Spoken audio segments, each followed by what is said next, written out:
Wittgenstein. Um, Wittgenstein comes mainly in the section about meaning and about whether language is provided by meaning. As you know, he's one of my favourite, if not the favourite, philosopher.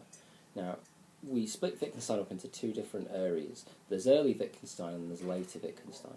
Now, earlier Wittgenstein is centred around the idea of what we call picture theory, or picture language.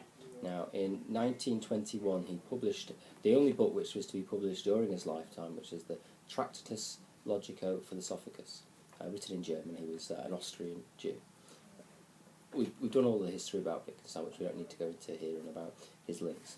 But obviously he was the major influence on the Vienna Circle and logical positivism, although he ultimately fell out with them, partly because some of the members used some of his work without asking him, and he also didn't actually believe that they fully understood what it was that he was trying to explain or what he was trying to say. Now, in the Tractatus Logico-Philosophicus and picture theory, what he suggested was that language was simply a pictorial representation of the world, and therefore problems with language, so when people question about whether things had meaning or not, was when we rearranged these pictures in such a way that it didn't correspond with actual reality. Now, that's all really we need to know. We can have a little snippet there. Now, in terms of how that was used, at the end of the Tractatus he says, "We're off, we cannot know, they're off, we should remain silent," which is quoted by Russell and many other philosophers, and we actually use it in different areas. Now, the logical positivists took that particular quote and then took from that the strong and the weak verification principle, the idea that ultimately it had no meaning. Now, ultimately he said that's not true, but I'm not too sure how else you would interpret that, so we can forgive the logical positivists. Now, a lot of things happened to Wittgenstein, but in 1929 he is back in Cambridge. He's the professor of philosophy there, under Russell, who was his tutor earlier on, and he's changed.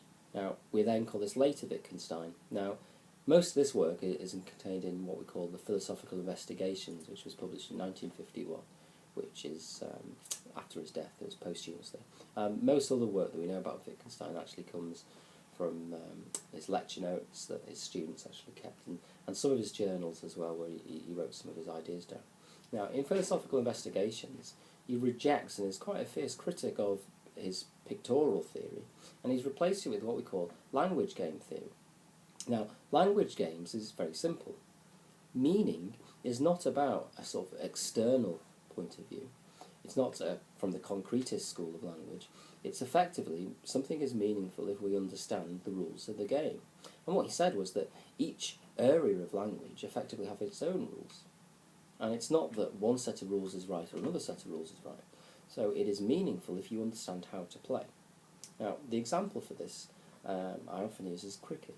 So, for instance, in cricket, you're playing and someone shouts LBW. Now, if you do not understand cricket, then you're not going to understand what that means. And then if someone turns to you and says, "Is that LBW?" you won't know. You have to understand the rules. So LBW is quite technical language. I mean, it's very simple. It stands for leg before wicket.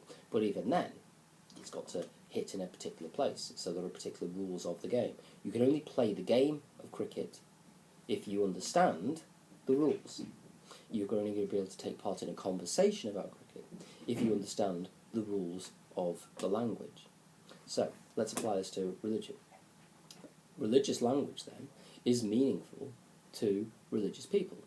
But we could also say it's also meaningful to the atheist.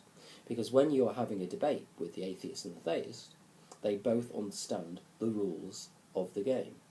Therefore, the language game is meaningful to those people. It doesn't mean that it is meaningful because it is true, and that's what Wittgenstein was trying to move away from. It's nothing to do with truth or falsehood or verification. It's simply about comprehension, coherence. So it's a form of a coherence theory. Dowie said Phillips, who was a supporter of Wittgenstein, ultimately has said that the purpose then of language is to not say whether, or the purpose of philosophers, is not to say whether something is true or false. It's simply to explain its meaning and to explore its meaning further. Now, criticisms, well, the main criticism is it's a bit of a circular argument. So if language is meaningful because we understand the rules of the game, well, how do we know what the rules of the game are? Where's the evidence? So it's a bit of a circular argument, and that's Wittgenstein.